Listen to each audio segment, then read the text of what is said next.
All right. So do you prefer being called Marv or Marvin? One gun. One gun? Perfect. Yes. Love it. Oh boy. And I Love have it. to tell people that sometimes, I've been Yeah. Marv Star forever. Yeah. Oh, one gun's awesome. You're changing it up. I love it. All right, Um, thank you. so I'd love for you to start by telling me the origins of Maserati, especially, and the work that you did with Mm. Prince back in the day. Back in the day, wow, I think I must have been like 2 years old or something. No. Uh, yeah, it started by me and a buddy of mine, Tony Christian. We moved up from Milwaukee. Mm. Um, the reason we moved is because we were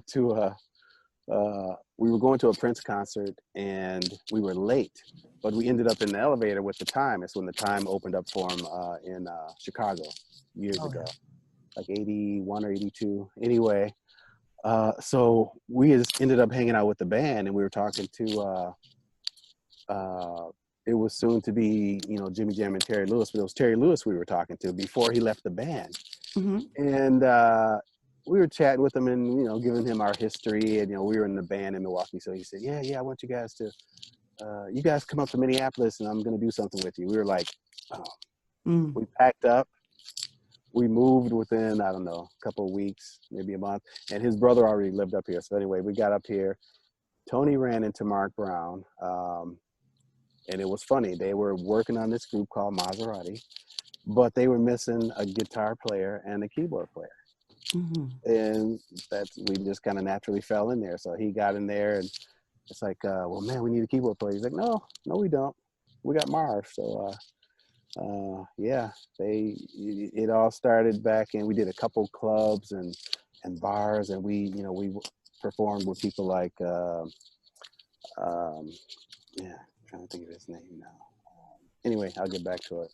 Yeah. But just smaller clubs. And one day, because Mark worked with Prince, Prince had just started Paisley Park Records. He was looking for his first act, and right place at the right time, knowing the right people. You know how that Yeah. goes.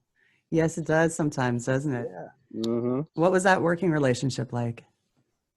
You know, it was pretty good, but I think like any typical band situation that's kind of there on that horizon, it just, it kind of fizzles out Hmm. because either you lose motivation or, people like me, I just wanted to do my own thing, and Tony wanted to, but it's all, I mean, 100 miles an hour. It was all hopped up in the beginning. We were great. We loved touring. And then, you got to get down to more personal things and the finances, and Mm. that takes over. And, you disagree on things, but great bunch of guys, the memories I wish I could tell you about, but Some opening things for are, Prince, yeah. opening for Prince, and Prince running our rehearsals when we toured with him was probably one of the best times of my life. Number one fan of Prince, or Hmm. I should say, he was just the all around artist that I respected the most. And it's cool that you got a glimpse into his artistry and the fact that you were able to see how his creative process works, and I'm sure that Mhm. was very inspiring for your own as well. Yeah, well, the most I saw that was when we did the first album, and eventually we were flown out. We went out there in pieces, but we were flown out to LA, and we were working in Sunset Sound with Prince, and he was in Studio A. I think we were in B, but we could go in, and we were periodically going in and messing with him and watching him and just seeing how he worked. He didn't mind, Mhm. he didn't mind, as long as you sit down and shut your mouth, Yeah. But he didn't mind you being in there and watching him, and I'm like, wow, yeah, it's just amazing. He had ambiance and everything, and he ran everything himself, so there was no engineers, just him and a couple of us straggling in from Maserati. Mhm. But yeah, to me it was great, great. I'm glad you got to be a part of that. Yeah. Absolutely. Now, from there, how did the wild pair come into being? Well, we left Maserati. I was actually the first one to leave, and Tony followed me, and we started doing our own stuff. And we knew some engineers that had built studios, so we were in the studio writing new music. And this up and coming producer named Oliver Lieber was also using that studio. And if you know studios, they like to play like, let me play you something I just did with this other band, Yeah. just to entice you. Maybe they want, they want you to rent the studio. And he was playing our stuff for Oliver Lieber.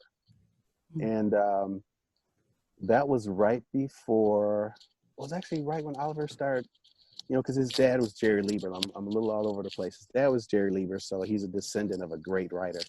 Okay. And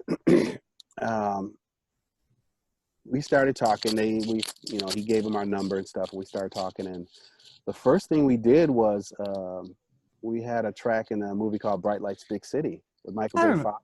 I remember that movie. Yeah. Yeah. And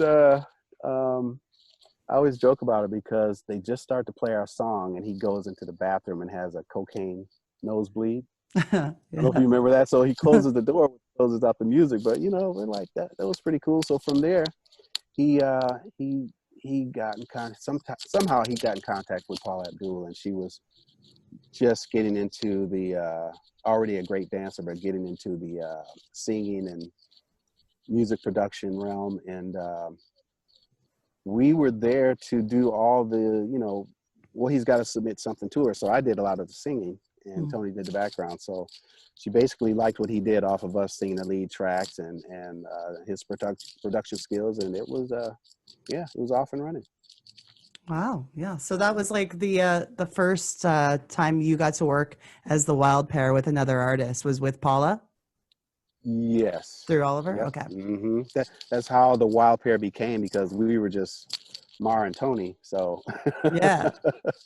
And we went through a couple names. We ended up on the Wild Pair, and we got signed to Capitol Records during the Paula transition, but things happen, and that happened. So it was kind of like, just once again being in the right place at the right time. And I think that happens to a lot of musicians. If you're, you just got to catch somebody's eye. And I mean, the odd connection of meeting Oliver Lieber just by being in the same studio, you know what I mean? That's still to this day, I'm really enjoying having done that. It's what I mean. Yeah, absolutely. Absolutely. Yes. I mean, that's the first instance I remember of animation being brought into front-end artists. Do you know what I mean? Like, since then we've had, up in Canada, we've had an act called Prozac that you possibly heard of. That was the animated duo, right? So this is obviously way before, and like me being a huge fan of Paula back in the day, I was really, really excited about MC Skat Kat. So what were the components of MC Skat Kat? Like, we obviously had animation, and then you gentlemen took care of the vocals and whatnot, but what came first? Like, how did that get put together? Music always comes first, and then you either you catch it right away, or at some point in time pretty early, it's like, we got to get a video, we got to get some visual out to meet with this music. And we were waiting to know, hear what was going to happen, so we got this single out and just released. I think it was doing okay. I don't know the timing of it, but we weren't really involved in their decision on the animation. I know that it came from it was a Gene Kelly movie where he danced with animation. I can't remember if it was I think it's a Little Mouse or something, like Tom and Jerry, I think is what I think it was Tom and Jerry. Yeah. Yeah. And that's where they got that idea from. So, but see, nobody knew, so she made it look brand new, right? And she had a modern feel to it, and of course she's a great dancer. So when we saw it, I mean, how could you deny saying, man, I'm watching this, as long I'm singing, but her dancing and the animation that was put together was very entertaining. And I don't know where the video ranked, but I'm sure it's still one of the favorites, probably Paula's favorite, if you like Paula. Oh yeah, it's a legendary video, I think, in pop culture. Yeah, that's crazy, right? So I think, it must feel good that you were a part of that. So, like, obviously when you did all the vocals together in the beginning, you weren't aware, you just figured probably this is a duet, and then all of a sudden it became the cat. And plus you don't know how a song's gonna do. You're just doing songs. There's there's a collage called an album, Yeah. and then there's a couple tracks that are singles, and you think, these are going to be the big hits. So let's put these out there and really push them. And you just didn't know. So to us, we hit every song just like you're trying to throw a knockout punch. So That's right. yeah, and they all felt good, and we did not know just which one would surpass the other one. I thought "Forever Your Girl" maybe, the title track, but yeah, Opposites was really different. Yeah, obviously I like both tracks, but I mean, yeah, Opposites had something definitely special. Now, when you say you were doing the lead vocals and Tony was doing the backups, was that for every Wild Pair song, or was that, did you guys switch off? How did that work?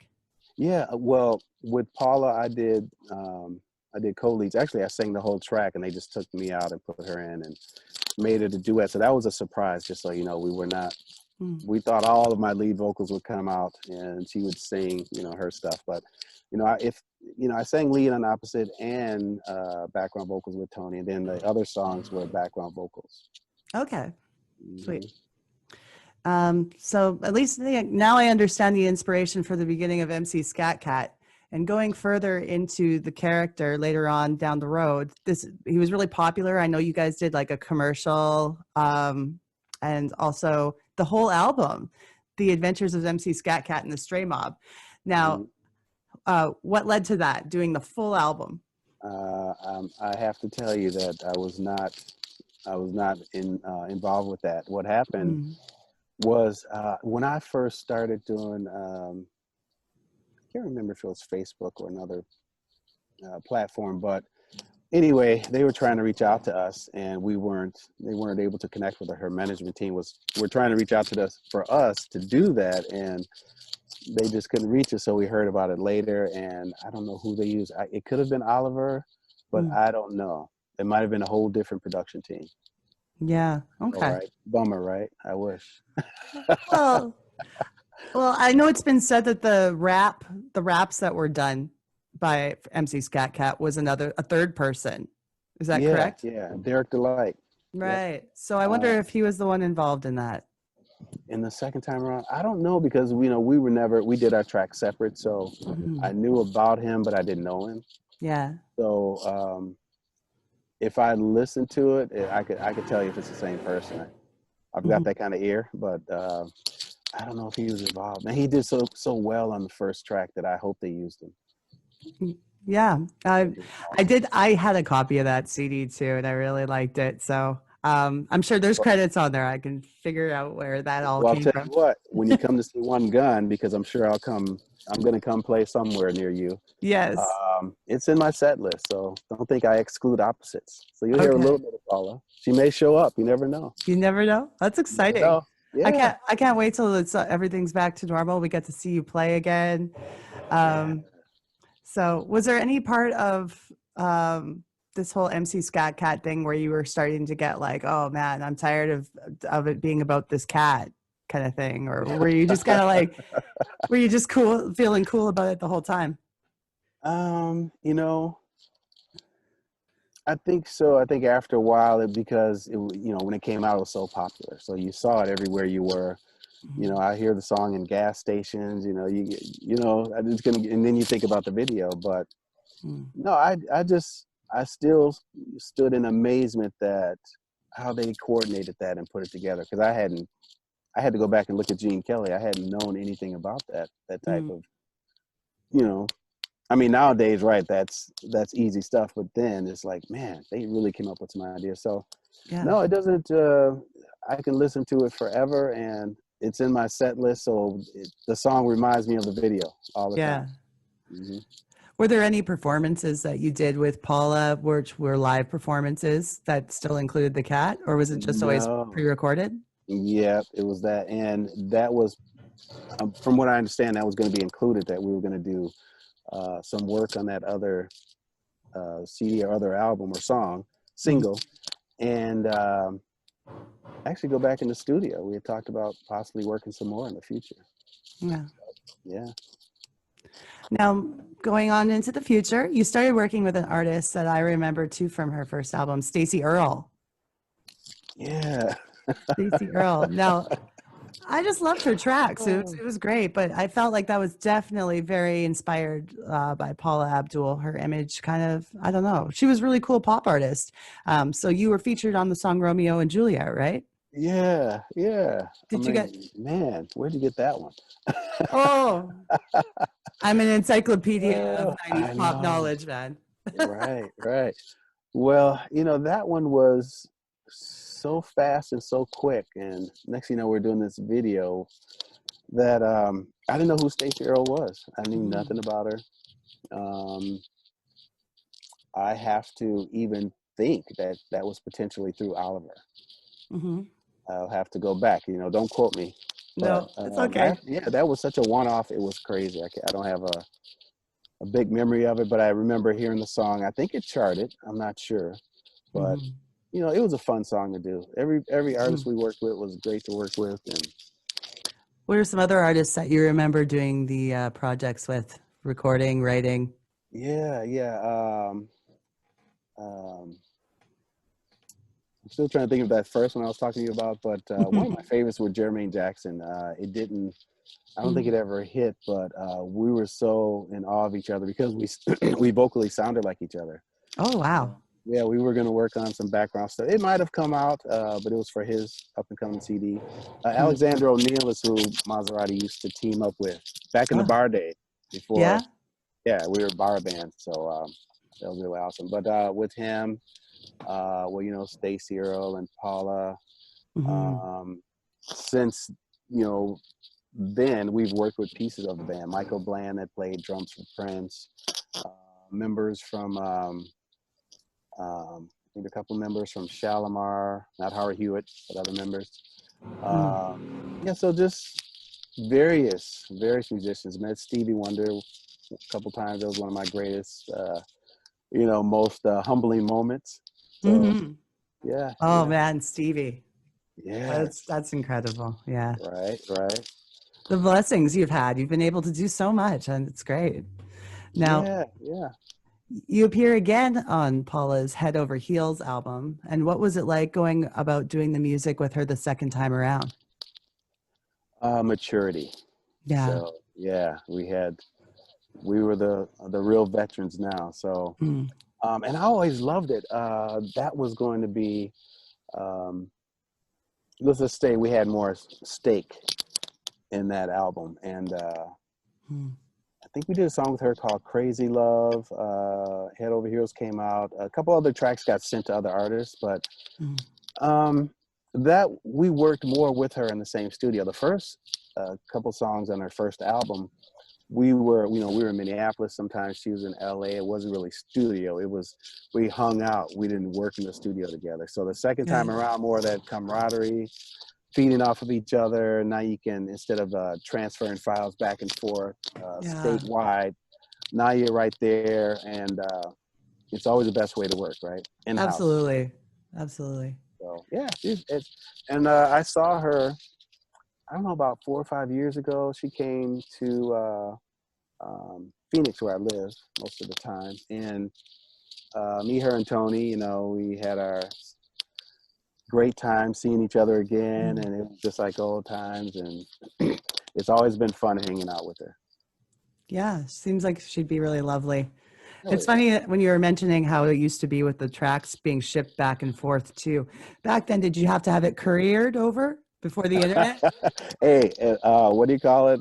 Express mail. So Yeah. yeah, stuff had to be done right away. You got record labels, you got timelines.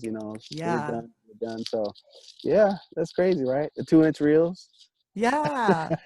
I missed the analog though. I took a recording course for a while, and although it was focused on digital, we definitely covered analog because nothing beats it, right? Yeah, No. and that's funny you say that, because when I record, you'll have a plug-in that has a digital or analog option. I'm like, I'm not hearing a real difference sometimes. No, So it's I'm like, not no, the this ain't what it, same. no, no. But you know what? What's funny, because there's one sound that I like, and it's like the little bit of the crackle of that old vinyl. Mm-hmm. If you just put that right underneath the song, oh, I just love that. Give it that old feel. It gives a certain fullness to it. That's for sure. Exactly. Yeah. So because of the invention of the internet going forward and trying to, navigate the world of music, did you find that the internet helps your career in any way as it came along, or how did you embrace that? Well, I look at it two ways. When you have to do it all yourself, Mm-hmm. it's pretty tough. Mm-hmm. But as I've been doing this for a while now, and I have other people, the marketing is tough. Keeping up with social media and all the platforms. I'm like, man, I can't do this. That's why I miss connecting with Paula for some earlier or previous remixes and things like that, because I just wasn't a big fan of it. But now it definitely helps, and I try to do it, but I'm gaining people to help me with that, and the wife, she's good at it. So yeah, that's always nice to have. Yeah, it helps, but you got to know what you're doing, and it's a learning curve, for everybody. So. And now at this point in your musical career, what do you find the most fulfilling about making music? Oh, man. What gives you the most joy? Making anything I want. Mm-hmm. Any song that comes to my head, and that's why my first, I'm working on my second one. My first CD was called Over and Under the Wire. So I got stuff that, over the wire. This is what he's supposed to be doing, and then there's stuff down there, the rock and roll, and I got a track called Dewey Cedar on there. It has a little bit of opera in it, because that's cool. That's where I come from. So I come from rock. I got a song called Personality, has a little bit of a neo soul vibe to it. So that's it. But now I'm connected with Wolf Entertainment. They're based out of Germany, and my second one now, my second CD, just getting to it, is okay. Now I'm finding a niche. I'm like, okay, this is where I want to play at, right?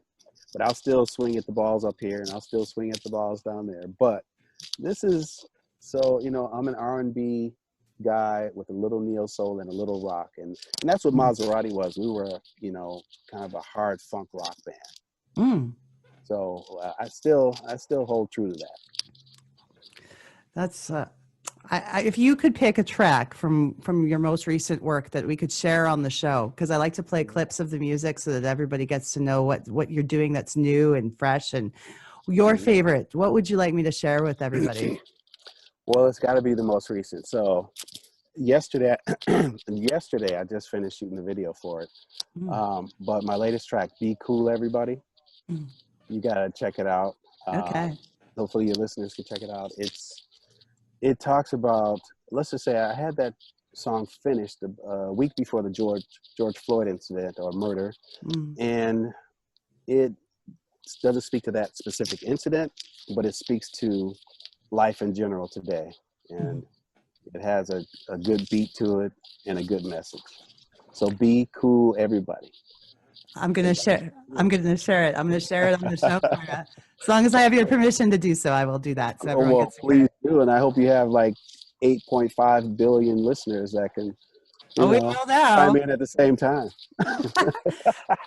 I just have a few little silly questions, of course, to wrap things up. What food, clothing item, or toy, any kind of item from the 90s makes you nostalgic for that era? Oh, man. Well, let me think. From the 90s, were they still wearing bell bottoms? They were kind of wearing belt, like they came back for a bit, but they were more of almost like a boot cut, like a flare. On the pant. Yeah. I think I still, and I would have them made, but I always like the pants with a little bit of a bell bottom at the, I don't know why. I like the shape. I agree. See? They look good when you dance in them. That's for sure. Yeah, you're right. Exactly. I remember even Paula had some of that. I think Paula had some pants that flared out like bell bottoms in some of her stuff. Oh yeah. Her suit type of outfits. Yeah. Have you seen her latest commercial? Not promoting her, but no, I haven't. They're actually playing Forever Your Girl. Oh well, you're in Canada, right? Okay. Yeah. Never mind. It may or may not be over there, but yeah, she's doing a commercial now, and I'm so distracted by Paula's back on TV and doing the snap. I don't even know what the commercial is for. But she's dancing with herself from the 90s. So I think it's modern day Paula dancing with, yeah. I gotta find that. Yeah. I would love that. Have you ever been to Canada? I was Niagara Falls, Canadian side, just last summer. Nope, last summer. It was spring, maybe spring last year. So that was beautiful. It is a beautiful place. Oh my God. You know, I'm looking for somebody to get me, started with a little tour over there. I don't know if you know anybody, but I know some venues and some contacts where I'm at. So when this COVID thing is over, we'll get you playing in my town here. Right. And I got a mask. I can sing through it if I have to. So oh, good. Yeah. We'll make it all up for you. It'll be great. If you could have picked a decade to be a musician in and be successful, what decade would you have chosen from history? Well, I'm going to say the 90s. Yeah. Yeah. Late 80s, 90s. Because I didn't realize it, but I think we worked with Paula. We worked on the tracks in 89, but they came out in 90. So it was right on that cusp, like it is. Yeah. So I'd say yeah. Yeah. That was a great time. And that was the time in music where I was getting all of my influences at a young age. So everything really soaked into my mind from the early 80s into the early 90s, that's where I got everything. So that's why I'm a huge fan of what you've done and what Paula did. And hence why I made a podcast like this, Oh, awesome. Yeah. Now I'm going to promote you everywhere I go now. You know that, right? I'm totally for that. And I'll do the same for you. All right. So it's a bet. Fist bump. All right. You know what? It's been a joy to talk to you today. OneGunn, thank you so much for being on the show. And we'll tell all the people about the projects you're currently working on. Keep them updated. That's it. My second CD, I came out with a video called Join In. Up-tempo, has a little bit of you might feel a little reggae vibe in there, but Join In is out, that video. I followed it up with a song called Signs. Pay attention to the signs. That video is out. And right now, with all this happening, be cool, everybody. Everybody be cool, okay? It's a great message. I can't wait to share it. All right. Well, thank you. All right. It's a pleasure. Thanks for having me. And so the show, it'll probably be maybe a month or two before this episode is out. But as soon as the week it comes out, I'm going to shoot you an email and let you know and tag you in all the social media stuff. So okay. We'll be good to go. I'll keep you posted. Sounds good. If you have anything else you want to send me, just let me know. And I'm totally happy with that. Yeah. Check out my stuff. Check out Be Cool. Let me know what you think. I will. All right. Thank you. All right. Take care. Nice to talk to you. Bye-bye.